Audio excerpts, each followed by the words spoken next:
Welcome back, everyone. So, recently we started talking about this upgrade from the Motorola Droid Mini to the Moto G6. Kind of peculiar. We're definitely on a Motorola kick here for sure, but we've been running Motorola phones all the way back to the Razr. I'm sure you guys remember the Razr flip phone. But the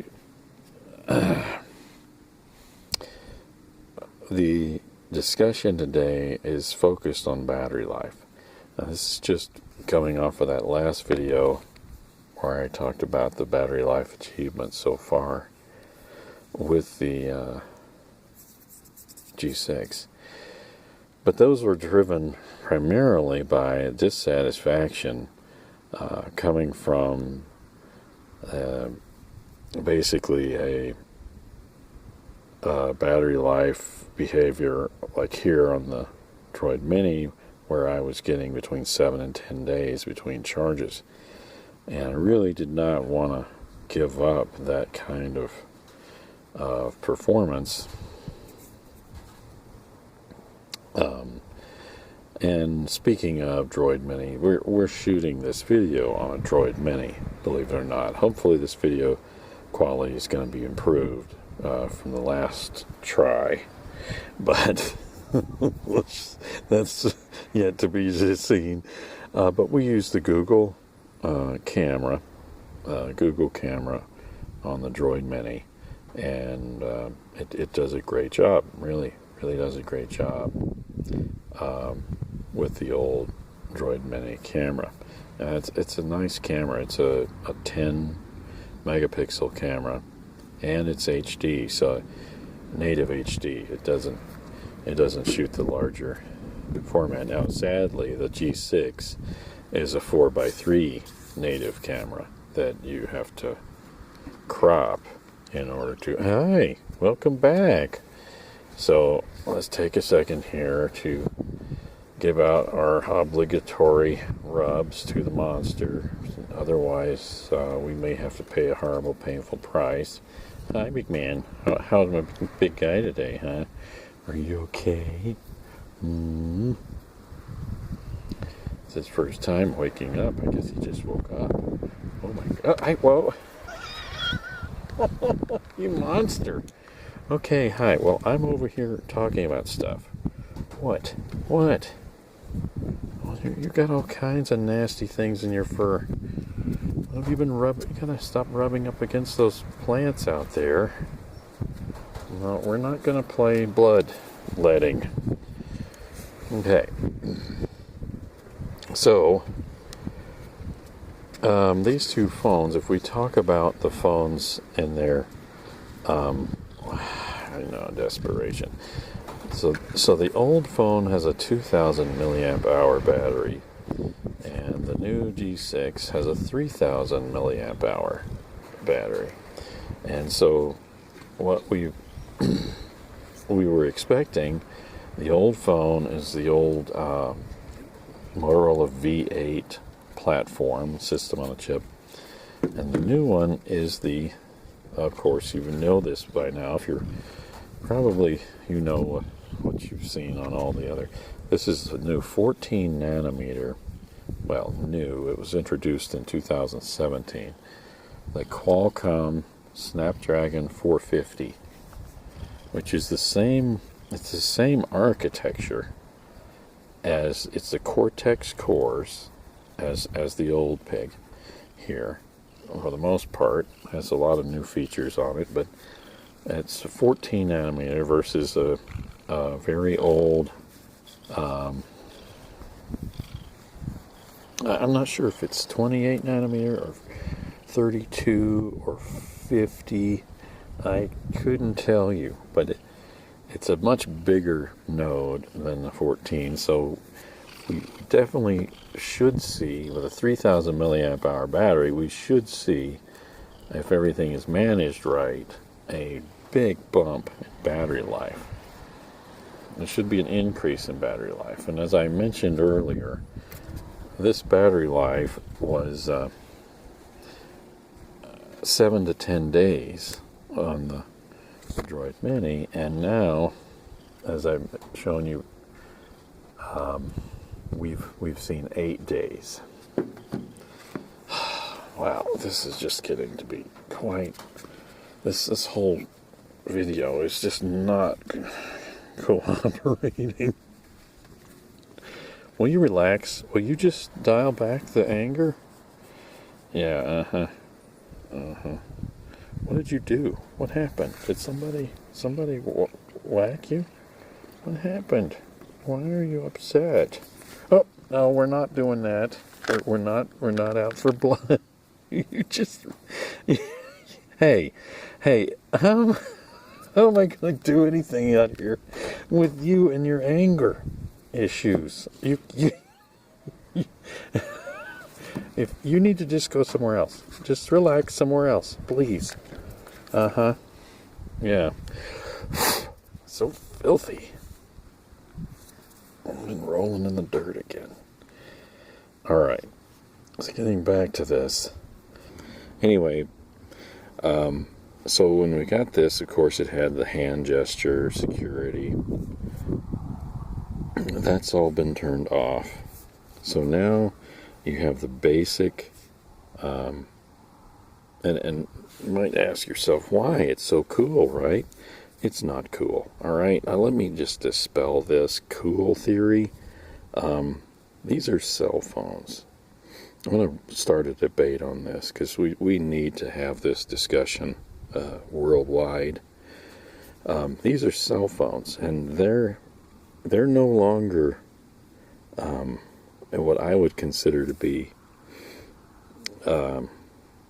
novelty. Okay, these are actually life and death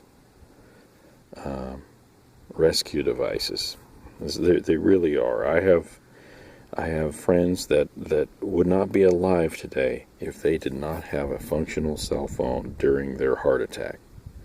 Okay, so cell phones are now replacing landlines, if not already completely replaced landlines throughout the country and the world.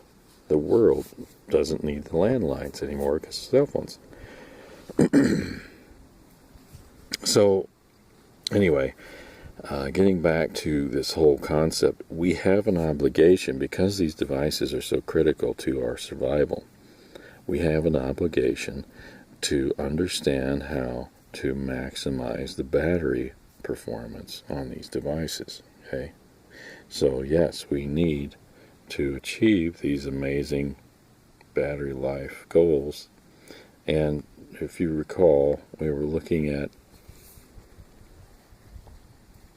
several different screen grabs here illustrating the battery life performance, and I just wanted to go through these. This is one with 8 days, 6 hours remaining.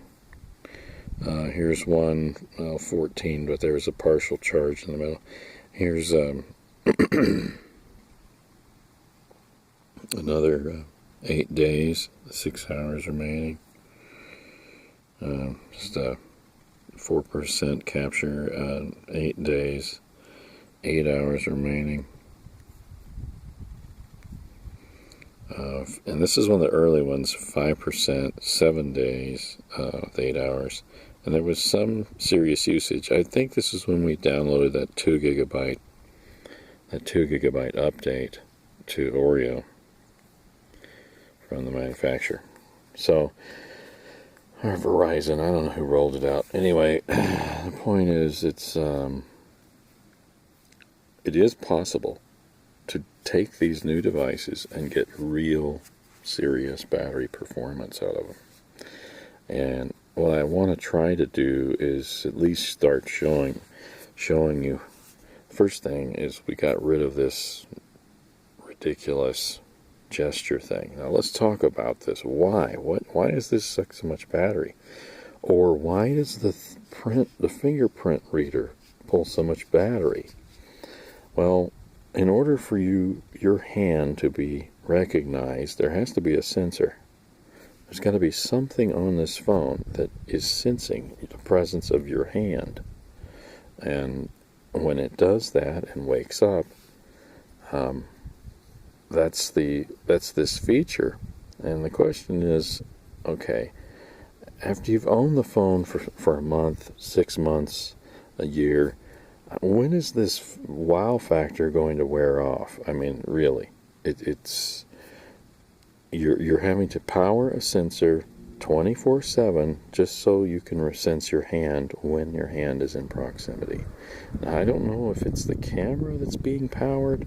Something is being powered on this device to achieve that sensing, that proximity of your hand. Well, I found when you turn that off, you greatly increase the battery life. So I certainly don't feel like that's worth giving up battery for. Okay, so another thing, the fingerprint reader, it's a little less power consuming than that hand wave sensor. And the other issue, of course, is, well, with the fingerprint sensor, it's constantly energized to sense contact between your hand and the screen. So that's another power consumer. If you turn it off, you can extend battery life of your machine. So the way I've got this set up, as I've demonstrated now, is quite simply you press the power button as before and you get the display, time and date. You also know all of your mode conditions, what is the phone's modes. Then it goes off, and it's only on for just a few seconds. You can see that it's just a very quick and efficient, and you have your emergency opportunities down here. But this is the old style, if you recall here. In this old Droid approach, you have the same story, but you didn't have to swipe for your entry, your security code entry, or your security gesture. Now here, this is the exact same thing, Android, very plain, and just swipe up to enter your security gesture. Now this, it's exactly the same as times in the past, but the key point here is that this is the very efficient security implementation versus these inefficient things that have sensors that have to detect either, if you're face locking, you still have to press the power button to bring up the camera to scan your face. So I guess my point is I'm willing to give up a little on security in order to get the absolute longest battery life that I can achieve with this device, because as I said before, these devices are life and death critical. So if you're still watching, then you probably want to know how to disable all that happy joy, all that stuff that it basically sucks that battery. And let's just look at the hand gesture item. So we're going to go to the gear. I'm just going to use simple terms, guys. So in the gear, we're going to go over here to apps and notifications. Okay, and apps and notifications, we're going to go to app info and press the dots and choose show system. Okay, so now you can see this is all the apps on this phone. And the app that has to be disabled in order to change this hand waving stuff, I believe it's this Moto. Okay, you got to disable Moto. Let's do some clear data on that. That should have been cleared. Okay, so Moto and Moto display. So the Moto display controls that that round clock thing with that pops up in the sleep screen.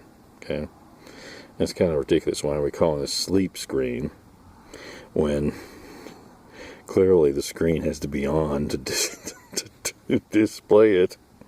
So again, more power lost just to keep the screen up. So I think that's also one of the major benefits, because obviously when you're energizing this thing, every time it detects your hand. Now, I didn't do a lot of testing to verify it's only your hand. I'm wondering if anything passes over the screen, if it's going to flash up. And of course, the other side to that is you would prefer to keep someone else's hand swinging over it. You wouldn't want that to display anything. So that's not very secure. When you imagine if you have notices about emails and other texts and stuff popping up, you wouldn't want a stranger to see that. So again, Moto and Moto display. I think those are the two that you can disable, and that'll turn off that behavior. Well, guys, hey, thanks so much for watching. I do plan to go over, there's a lot more Oreo items to disable in order to reach your battery life targets. So I'm planning to go over those in detail in a series of videos, starting with this one. If you want to stay abreast of these videos being posted, please subscribe or leave a like if you enjoyed this, and if you of course didn't, make it so with a dislike. Hey, thanks so much for watching. We'll catch you next time.